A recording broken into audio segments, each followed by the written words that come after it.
Welcome to the podcast of course they make me crazy.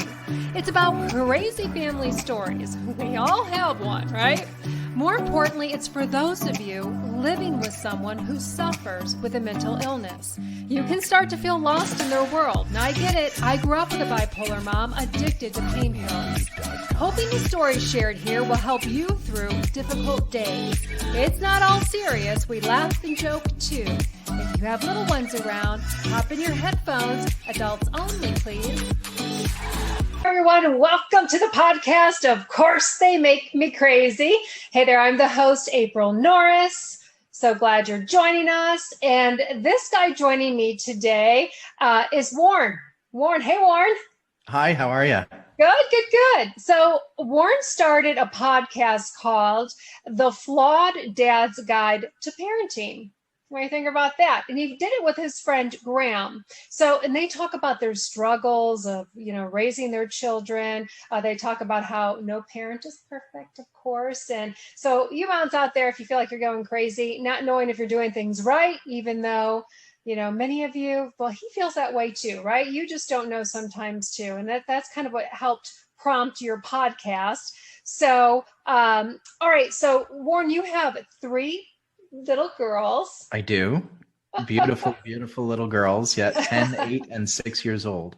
Oh, your hands are full, Dad. Very full, very full. We're just virgin on that preteen and coming into the teenage years, but still dealing with the, just coming out of the, what would it be? Just after toddler stage. And so we've got a real mix of emotions and situations going on in the house.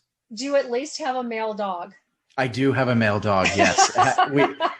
We just got a new puppy just to add some more chaos to the house back in December. And he and I commiserate and there's a lot of long walks being taken. Love that.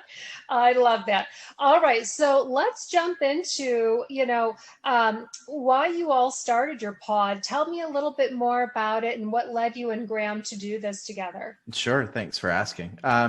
So my household has been going through some challenging events with particularly one of our children. And Graham was somebody that I leaned on a lot for advice with regards to parenting.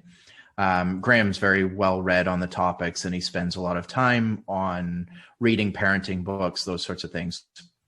So essentially my middle child became suicidal in the fall.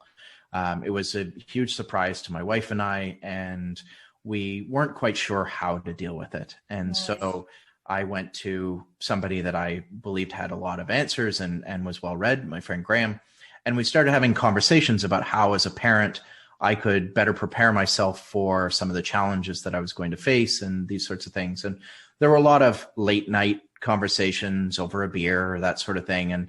And Graham and I have known each other since being fraternity brothers in university. And so many of those conversations would devolve into laughter and a lot of fun. And we thought, well, why not take a serious situation like this, a serious conversation about parenting, make it fun and record it. And we'll talk about being flawed parents and the focus more being on my flawed style of parenting than on his.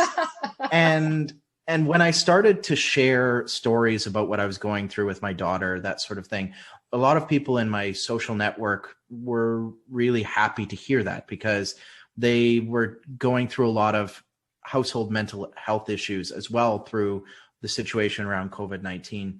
But they didn't feel comfortable mentioning it. They didn't know that everybody else was going through the same thing. Yes. And so with that, the podcast developed into something where we were talking not just about issues around child suicide, those sorts of things, but just general topics about being a flawed dad and how we can get better. And my belief is that the second we understand that we're not perfect parents, because there is no such thing as a perfect parent, Absolutely. We can move forward with getting better as a parent. And so our podcast is really a lot of laughter and poking fun at the fact that we don't know what we're doing. Yes. And that no matter what you say, that you're not going to be right all the time because every child has to be parented differently. Mm-hmm, absolutely. No, I love that. That's, really why I created of course they make me crazy. Yes.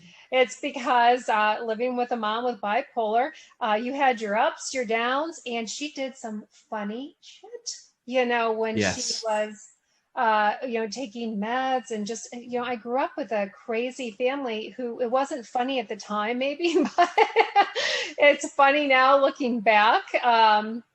Yeah, we And have to so learn to laugh at it. And you have to and learn. Yeah. even when you're in the situation, being able to kind of laugh at it and poke fun at it, it makes it so much easier to get through. Yeah, absolutely. Like, can you believe this happened? Listen to that. That's exactly right. And sharing those stories and being able to laugh at them yourself makes it more comfortable for other people to share their stories and be able to get over the situations that they feel so stuck and buried in. Absolutely. I am right there with you. I love it. I love it. Well, let's jump in a little bit more in regards to your daughter. I believe you said she was 8 years old at the time that Yeah. she was struggling with this, or it still might be 8 years Still old. is. Yeah. Okay. And to me, that was when you first told me that we had jumped on a call and I was like, oh my God, for me, 8 years old just seems like such a, so young, like still a Yeah. baby, and to how for them to have those kind of emotions. I don't have children. So I was talking to my little sister about this, who has my nephew, Carlito, who is essentially like mine Right. in a way. Whether he wants to be or not. No. And she said, well, April, Carlito really had those thoughts, at that age too. And, or just thoughts of insecurity and what Yeah. people thought of him and things of that sort. And I was like, oh, wow. Well, so let's jump into this and talk a little bit about first off, I'm so sorry, that your precious little thing was feeling that way. Thank you. How did you learn about it first off? And then we can kind of roll into the emotions it all played and Yeah, go she from there. actually she brought it to my wife one evening, and she said that she no longer wanted to live and that she was going to take a knife from the kitchen and put it into herself. And it terrified us. It was the worst thing we've ever experienced, and we didn't know what was going on. Our first reaction was, where could she be learning this? And Yeah. then very quickly we realized it doesn't matter. Yeah. We can't protect our kids from the things that they're going to hear and the things they're going to experience, because with a digital world, everything is at their fingertips. And so we moved Mm-hmm. beyond that and just thought, how do we get her help? How do we Mm-hmm. deal with this situation? And so we immediately reached out, and I'm here in Canada. We have a very, very good healthcare system with a lot of support for mental illness and for suicide and those sorts of things. And so we immediately started reaching out to different organizations and hospitals, counselors, all of those sorts of things. And they sprung to action immediately, which was absolutely amazing. We had, psychiatrist visits and clinical counselor visits almost immediately. And so we were able to dive right in really quickly and start to get her the help that she needed. But, it's been almost 3 months now, and it still continues to this day. She's diagnosed with depression.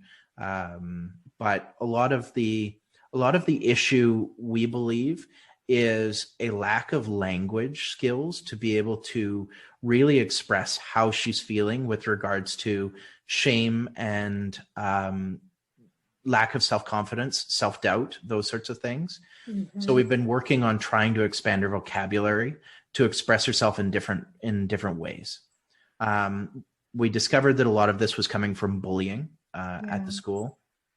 And so we actually wound up changing schools, pulling her out of that school and going to a different school in order to try and give her a new social situation where she could restart friendships and that sort of thing.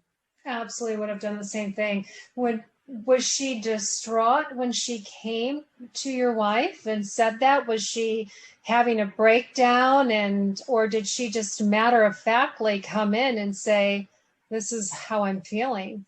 It was more of a breakdown, and it tends to that it repeats itself when she's having a lot of anger issues and It's particularly prevalent in situations where she's feeling embarrassed or shame. And I think that's something that we don't recognize and deal with in our kids enough, that, when they feel shame, it's something that they believe is going to last forever. And they want to try to escape that situation, that shame. And the only way they know how is to just stop feeling. And that's a very, very scary aspect. And so we have to try to, and this is something my wife and I have been trying to do with our daughter, is teach her that shame is not forever, that you can get past it, and that a situation doesn't last forever, that you always have control over your life, and you get to make the decisions in the future as to what your life is going to look like, and try and return power into their hands. I hate that this happened to her, but don't you feel in a way, if it had to happen, if it had to, there's always good things that come out of very bad situations, that this is a good jumping point for both of your other daughters too, in regards to everything you're talking about, and they're young enough to where they can take it and hopefully lead the rest of their lives with it. Yeah. Absolutely. Before you and I started to record, I was telling you about that little boy, Gabriel. Yeah. He made national news, well, at least here in the U.S. You probably all over, but and he killed himself by hanging himself with his bed sheets from his bunk bed because he was being bullied, and his mom said, I just wish I would have known that was going on. And I feel so bad, but then, made me think, thank God, Warren, that you were able to. Yeah. I've tried to reframe it positively for myself, because otherwise it would be a really depressing situation. Yeah. I think our daughter was comfortable enough to communicate with us at 8 years old the challenges she was facing. Yeah. Which has allowed us to have open lines of communication with her, which are hopefully the foundation for when these issues crop back up again when she's a teenager. Because if she thinks things are hard now at the age of 8, wait till she's 14. And girls are hard on each other as teenagers, and the pressures with boys and drugs and all of that is going to create some real challenges. And so we're looking at this as, we've got an opportunity right now to create lines of communication that will last her through the rest of her life. And we're being able to address and give her the coping skills to be able to deal with this before the issues are really big issues. And then, as a parent, I feel for Gabriel's parents, it's really tough. You feel like, I could have done more, maybe I should have done this. But the reality is, our kids don't necessarily share it with us, because if a lot of bullying as a victim is shame-based. You feel bad that it's happening to you, and you don't want to report it because you're ashamed that you're in that situation in the first place. And so as a parent, we didn't know, and we're very close with our kids. We didn't know until after a month that all the suicide issues came up, that she was being bullied at school. And it wasn't until another parent actually exposed it to us and said, I had my son look into what's going on with your daughter. We're very fortunate. We have a close community here in our little town. And the son had come back to his dad and said, yeah, she's being bullied by some of the other kids in her class. And then we were able to expose it all. God. Well, at least, and then your other two daughters, are they in the same school as your middle child, or are they in all separate schools? The younger one is in the same school. The older one goes to a different school. So we have a smattering of mental health issues in our house. Our older daughter is attention deficit hyperactivity disorder, a wide range of different learning disabilities. And so she goes to a school that specializes in education techniques for her challenges. Okay.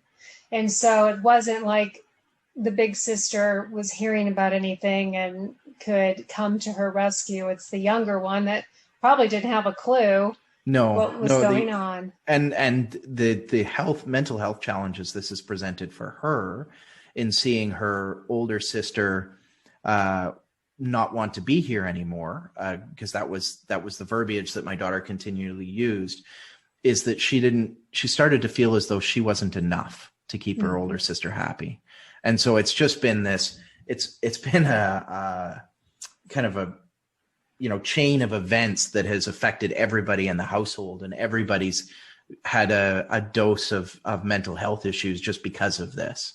Wow. But, again, reframing it, it's giving us an opportunity to grow as a family and get closer because we're addressing these issues early on. I think that's so precious that, her younger sister feels that way. I mean, I get it. I felt that way with my family too. It's like, are we not enough? We love you. It's okay if somebody else didn't. It's okay if somebody else doesn't, but we're the ones that are important. We should matter. Hopefully that's a symbol for the love that they'll have for each other throughout their lives. Absolutely. I'm sure that this is creating a huge bond for them, and probably something that is going to help them protect each other and look, over each other even more. I'm sure your middle child will never let anything happen to the younger daughter. She'll be very defensive of her little sister. Yeah. I bet. And, with all the counseling and things, I'm sure she's going to be one strong cookie, in the end of this. That's the hope. Yeah. Between all the new skills that my wife and I are learning through the time that we're spending with counselors and educators and everything with regards to this, and then the skills that she's getting, we're hoping that we're going to wind up a good leg ahead on these types of issues for when, again, as I mentioned, when they really rear their ugly heads in teenage years. So you've moved her to a different school. Yes. All three of them, really, right? Yeah, they're all in a different school now. Okay. The older one being at the same school for the last whatever it is now, 4 months, and then the younger two being at a school here in the community, a Catholic school. Because they just started to go back because of COVID, correct? Yeah. Well, we opened in Vancouver. We opened back up in September. So okay. We were back right away. Yeah. So they spent the first 3 months at the old school, and then in January started back up at the new school. Okay. So, how is she feeling? I mean, was she good with going to counseling and talking to a stranger about this, or was she like, yeah, I'm not going to do it? She's an incredibly outgoing personality. She's an amazing individual. I wish more people could meet somebody like her because she is absolutely precious. She's a true empath. So she takes on other people's emotions. She's incredibly compassionate, very intelligent, wise beyond her years in terms of being able to express her emotions. And so seeing a counselor she was very comfortable with, which was good. And knowing that because her mom suffers from anxiety and depression, knowing that her mom already does that gave her right off the bat, the ability to do it without there being a stigma attached to it. And I would go with her to the therapy. So it was very much kind of a family activity that, we were all there to provide her with the support that she needed. Oh, that's wonderful. And so how is she doing today? I'm sure she's flourishing. Oops, I just dropped my pen. It's like, boop. She's got her good days and her bad days. Yeah. Because she's such an outgoing personality, she's gotten into a little bit of trouble at this new school with boys. And so she's grade 3 and she started a kissing game at the new school. I don't fault her. We're an affectionate family. Her mother and I don't hide that from the kids. Yeah.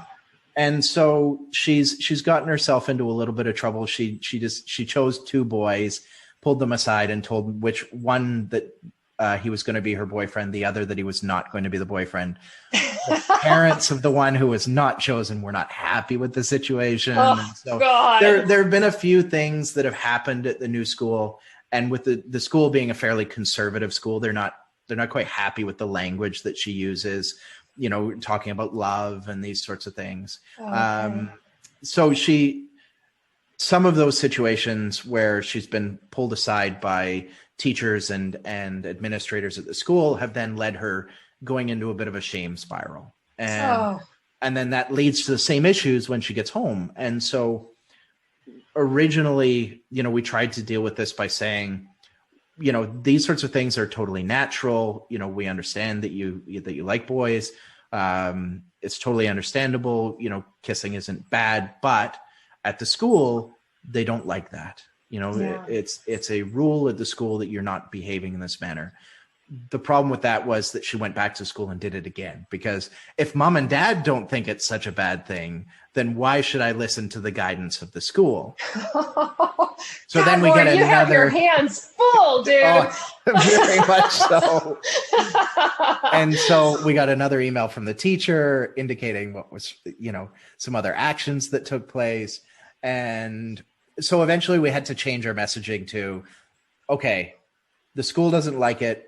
Yeah. Now you've gone against what we've asked you to do. So now we're unhappy with this, right?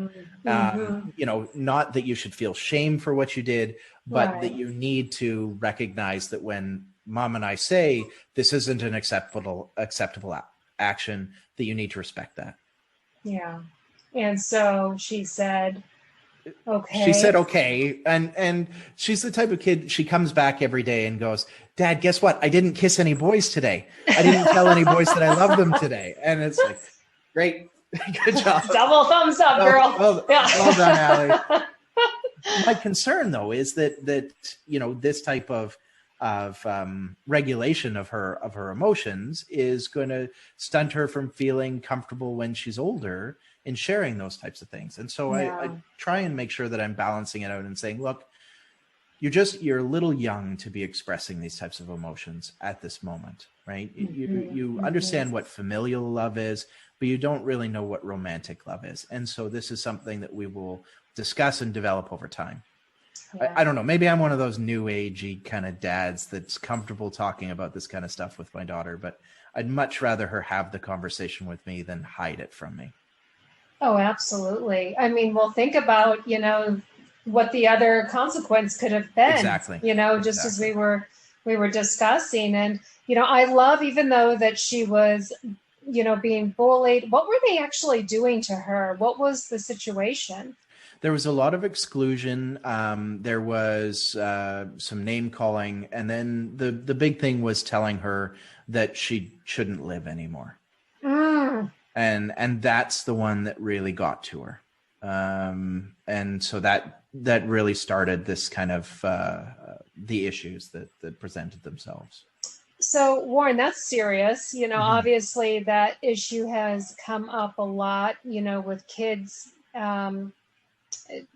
not so much being charged, or maybe they have, but it's been a serious issue where it's been a court thing. And so those parents of the kids that said something that dramatic, do they know that this is happening? Were they addressed with it, or? We considered that. We made the decision to leave it. We informed the school, so the school knew about it. But what I didn't want to have happen is the same sort of shame spiral happen for those kids. Okay. I wasn't interested in retribution or revenge or anything like that. I just wanted my daughter to be safe and happy. And so the school, once they were informed, said that they were going to watch for this activity to see if it took place again. And at that point they would step in. So we never approached the other parents or even the community about it. We just kind of left it and decided that the best course of action for us, without doing damage to anybody else, was to just remove our daughter from the situation.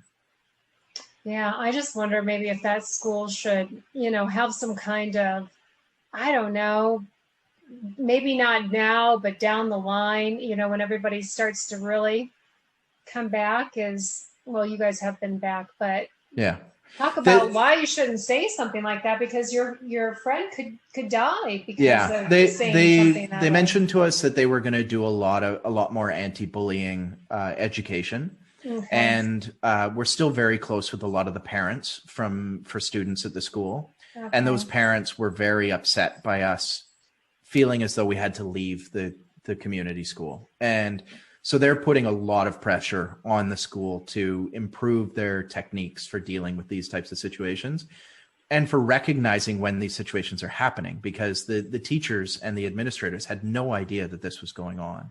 Yeah. It wasn't until that we brought it to light, and the other students were coming forward to other parents to inform them that this was happening. Mm-hmm. And so I think, at least I hope, that the actions that those other parents have taken and that we have taken in informing the school is going to cause the school to check what they're doing and really start to improve. Yeah, absolutely. Goodness gracious. Well, I love that you're doing this. Thank you. And I'm getting a lot out of it. And even beyond the whole issues with my daughter, I would say that every episode we do, I take something from it that is making me a better dad. And so even if not a single person ever listened to my podcast, I'd still be getting a huge amount out of it because I'm becoming a better father because of it. And I get to spend that time with a friend of mine and laugh and joke and have a beer and really enjoy the time becoming a better dad. It doesn't have to be this like daunting thing. It can be something that's fun. Absolutely. I mean, exactly. That's how I think I survive some days is listening to other podcasts, so it's to hear other people talk is my medicine. To hear how they've coped is my medicine. It gets me through my 3-hour daily commute. So absolutely. I know, me too. My 2-hour daily commute. Well, I really hope that everybody checks you out. And so before we go, we'll wrap this up. But before we go, I just love your spirit. I think it's awesome. And so is there something that you tell yourself every day, like when she comes home and she gets in trouble for trying to kiss boys? By the way, my teacher told my mom that she should lock me in the closet until like I'm 21 because I was such a flirt, and she probably should have. No. From what I understand, that's fairly ineffective. Yeah. You'll find a way out of that closet and to the neighborhood boy's house. So. Oh, well, then I got older and I became like a monogamous dater, like I'm always in you know what I mean? Like I'm not a dater. I mean, it's, we'll go to coffee and then we're in a 10-year relationship, There you go. In terms of what do I tell myself every day? Yeah, something to keep you present and positive. This too shall pass. Yeah. It's very much a mantra in our house is every issue that comes up is, rather than taking it on as this is a permanent issue that must be solved this second, particularly with stages for our daughters, is this too shall pass. It doesn't necessarily mean accepting the situation. It means making it better, but knowing that all of these are stages and that our kids are not bad kids. They're not, they're not always going to suffer through these situations, that if we do the right things, this will pass. You got that right. Well, thank you so much. That's my pleasure. I will let everybody know how to get a hold of you so you can check him out. The information of where you can find Warren and his buddy Graham, I'll have that in the show notes. Thanks so much for joining us.